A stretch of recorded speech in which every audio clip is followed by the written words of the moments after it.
Alhamdulillah Alhamdulillah Alladzi khalaqal insan fi kabad.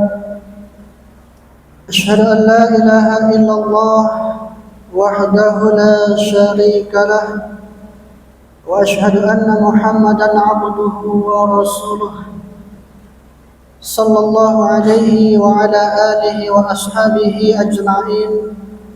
Amma ba'du. Qala Allah Ta'ala fi kitabihil karim, A'udzu billahi minasy syaithanir rajim. Ya ayyuhalladzina amanu taqullaha haqqa tuqatih wa la tamutunna illa wa antum muslimun. يا أيها الناس اتقوا ربكم الذي خلقكم من نفس واحدة وخلق منها زوجها وبث منهما رجالا كثيرا ونساء واتقوا الله الذي تساءلون به والأرحام إن الله كان عليكم رقيبا.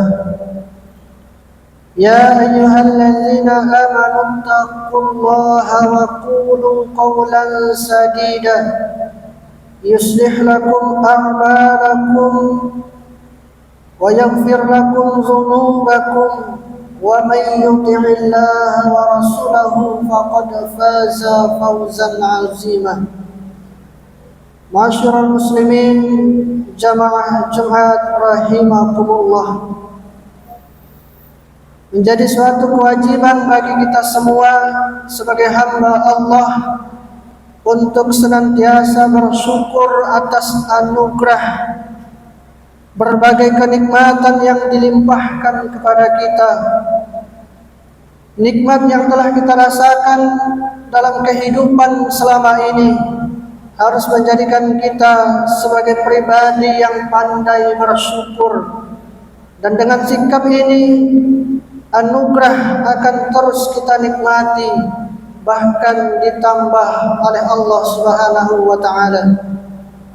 Hal ini sebagaimana disebutkan di dalam firman-Nya, la in syakartum la azidannakum wa la in kafartum inna azabi lasyadid.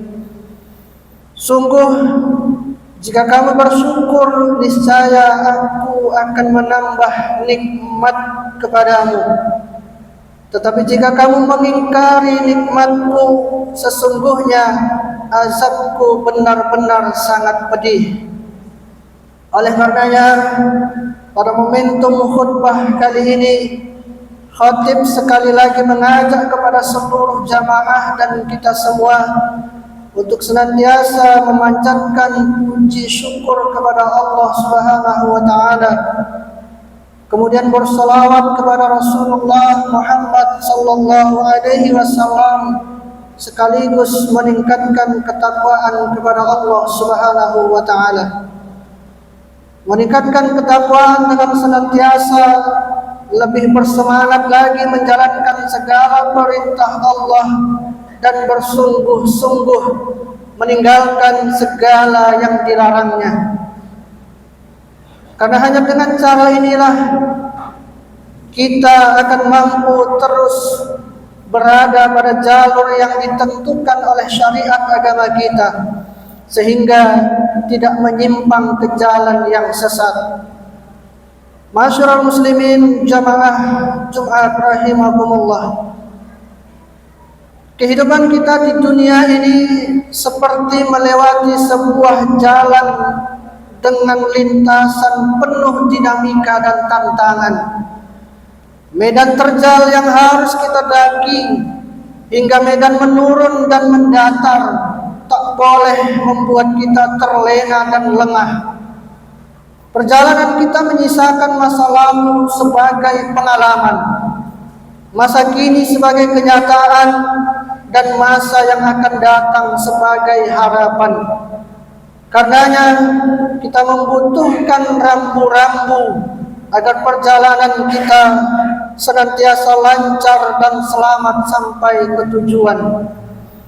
Dan ketakwaanlah yang menjadi rambu-rambu yang mampu memandu kita berada pada jalan yang benar dan bekal yang paling baik dalam perjalanan.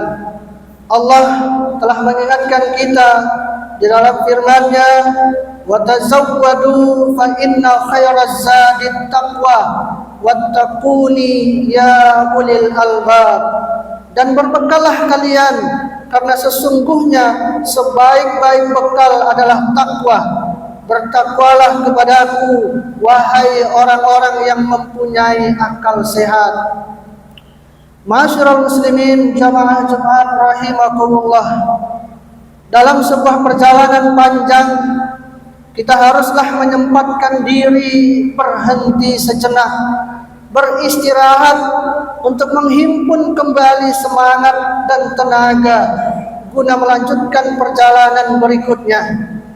Begitu juga dalam perjalanan kehidupan di dunia, kita harus menyediakan waktu untuk melakukan introspeksi, untuk melakukan evaluasi, melakukan penghitungan sekaligus berkontemplasi, yang dalam bahasa Arab sering kita sebut dengan kata muhasabah. Terkait pentingnya muhasabah tersebut, Umar bin Khattab pernah menyampaikan, hisablah diri atau introspeksilah diri kalian sebelum kalian dihisab, dan berhias dirilah kalian untuk menghadapi penyingkapan yang besar atau hari hisab. Sesungguhnya hisab pada hari kiamat akan menjadi ringan hanya bagi orang yang selalu menghisab dirinya saat hidup di dunia. Saat ini, alhamdulillah, kita berada dalam masa peralihan tahun Hijriyah. Bulan Zulhijjah sebagai bulan terakhir berganti dengan bulan Muharram sebagai awal bulan tahun Hijriyah. Pergantian tahun ini tidak boleh dimaknai sebagai pergantian waktu seperti biasanya atau biasa-biasa saja. Momentum ini memiliki makna dan hikmah mendalam yang jika dimaksimalkan akan membuahkan kesuksesan dan keberkahan dalam hidup kita. Bergantinya tahun ini harus dijadikan sebagai waktu evaluasi terhadap perjalanan hidup selama ini agar ke depan menjadi lebih baik lagi. Ma'asyiral muslimin rahimakumullah, jangan sampai berjalannya waktu kita tidak mampu mengambil ibrah, kita tidak mampu mengambil pelajaran, mengambil hikmah dan pengalaman yang berharga. Dengan merenungkan masa lalu, kita meninggalkan hal-hal yang negatif dan mengambil sisi-sisi positif sebagai bekal menghadapi masa depan. Kita harus optimis bisa melakukan perubahan lebih baik di masa yang akan datang dengan terus melakukan ikhtiar-ikhtiar terbaik. Rasulullah sallallahu alaihi wasallam pernah bersabda, "Man kana yaumuhu khairan min amsihi fahuwa rabih, wa man kana yaumuhu misla amsihi fahuwa maghbun, wa man kana yaumuhu syarran min amsihi fahuwa mal'un." Artinya, siapa saja yang hari ini lebih baik dari hari kemarin, maka ia tergolong orang yang beruntung. Siapa saja yang hari ini sama dengan hari kemarin, maka ia tergolong orang yang merugi. Dan siapa saja yang hari ini lebih buruk dari hari kemarin, maka ia orang yang dilaknat atau orang yang celaka. Allah pun telah mengingatkan kita dalam Al-Quran surah Al-Hasyr ayat 18. Allah menyebutkan, "Ya ayyuhalladzina amanu taqullaha wal tanzur nafsum ma qaddamat lighad wattaqullaha innallaha khabirum bima ta'malun." Wahai orang-orang yang beriman, bertakwalah kepada Allah dan hendaklah setiap orang memperhatikan apa yang telah diperbuatnya untuk hari esok, untuk hari akhirat. Bertakwalah kepada Allah, sesungguhnya Allah Maha teliti terhadap apa-apa yang kamu kerjakan. Ma'asyiral muslimin jamaah Jumat rahimakumullah, selain melakukan muhasabah terkait apa-apa yang telah dilakukan pada masa lalu, kita juga harus melakukan persiapan untuk menghadapi masa depan di tahun baru. Hal ini penting untuk kita lakukan karena sebuah perjalanan pasti membutuhkan bekal yang cukup agar kita bisa sampai ke tujuan dengan baik. Dalam mengarungi kehidupan melalui ikhtiar ini, kita juga harus menyadari bahwa kita tidak akan mengetahui apa yang akan terjadi besok. Kita diperintahkan untuk melakukan ikhtiar, dan setelah itu kita diingatkan untuk bertawakal, berserah diri kepada Allah Subhanahu wa taala.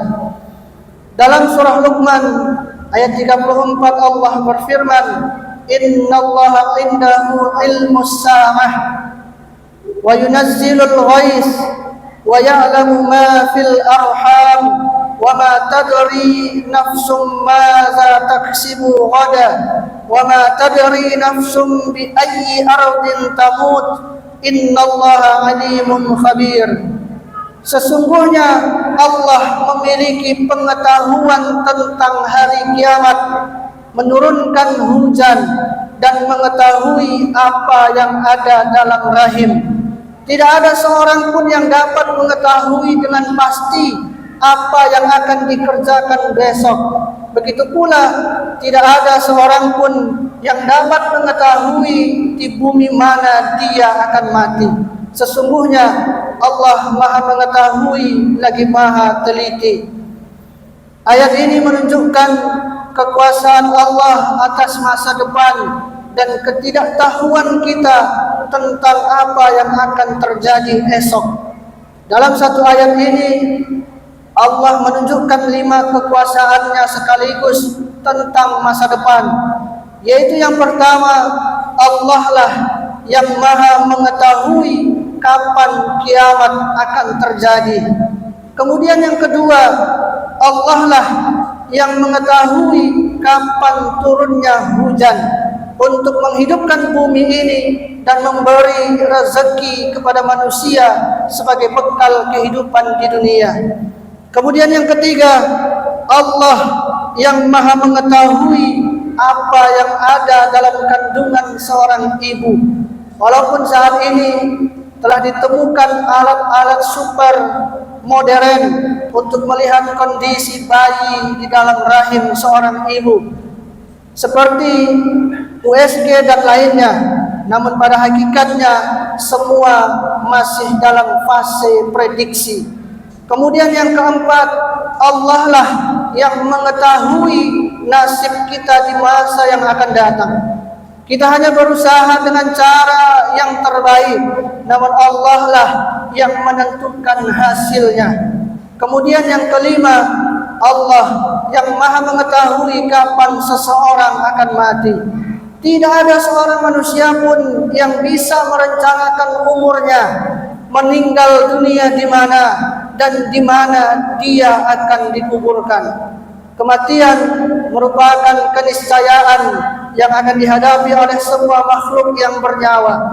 Hal ini sebagaimana ditegaskan oleh Allah Subhanahu wa taala di dalam firman-Nya, "Wa likulli ummatin ajal, fa idza jaa ajaluhum la yastakhiruna sa'ah wa la yastaqdimun."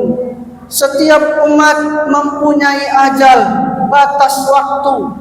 Jika ajalnya tiba, mereka tidak dapat meminta penundaan sesaat pun dan tidak dapat pula meminta percepatan. Ma'asyiral muslimin jamaah Jumat rahimakumullah, untuk mengakhiri khutbah Jumat tentang muhasabah ini, mari kita merenungi bersama pesan Rasulullah sallallahu alaihi wasallam dalam sebuah hadis yang diriwayatkan oleh Imam Hakim. Rasulullah bersabda, "Iltanim khamsan qabla khamsin, syababaka qabla haramika, wa sihhataka qabla saqamika, wa ghinaka qabla faqrika, wa faraghaka qabla syughlika, wa hayataka qabla mautika." Gunakan 5 perkara sebelum datang 5 perkara. Masa mudamu sebelum masa tuamu, sehatmu sebelum sakitmu, kekayaanmu sebelum miskinmu, waktu luangmu sebelum kesibukanmu, dan hidupmu sebelum matimu. Barakallahu li wa lakum fil Qur'anil azim, wa nafa'ani wa iyyakum bima fihi minal ayati wa zikril hakim, wa taqabbalallahu minni wa minkum tilawatahu, innahu huwas samiul alim.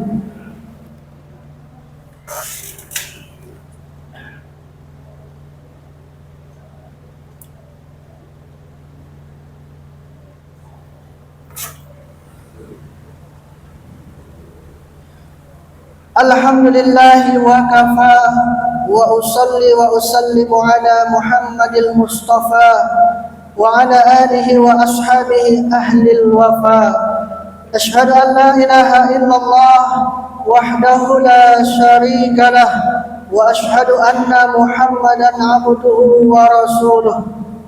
Amma ba'du, fa ya ayyuhal muslimun, usikum wa nafsi bittaqwallah العلي العظيم، واعلموا أن الله أمركم بأمر عظيم، أمركم بالصلاة والسلام على نبيه الكريم، فقال إن الله وملائكته يصلون على النبي يا أيها الذين آمنوا صلوا عليه وسلموا تسليما. اللهم صل على محمد وعلى آل محمد كما صليت على إبراهيم وآل إبراهيم، وبارك على محمد وعلى آل محمد كما باركت على إبراهيم وآل إبراهيم إنك حميد مجيد. اللهم اغفر للمسلمين والمسلمات والمؤمنين والمؤمنات الأحياء منهم والأموات. اللهم ادفع عنا البلاء والغلاء والوباء والفحشاء والمنكر والبغي والسيوف المختلفة والشدائد والمحن ما ظهر منها وما بطن من بلدنا هذا خاصة ومن بلدان المسلمين عامة، إنك على كل شيء قدير. ربنا هب لنا من أزواجنا وذريتنا قرة أعين واجعلنا للمتقين إماما. ربنا آتنا في الدنيا حسنة وفي الآخرة حسنة وقنا عذاب النار. عباد الله، إن الله يأمر بالعدل والإحسان وإيتاء ذي القربى وينهى عن الفحشاء والمنكر والبغي يعظكم لعلكم تذكرون. فاذكروا الله العظيم يذكركم ولذكر الله أكبر. أقيموا الصلاة.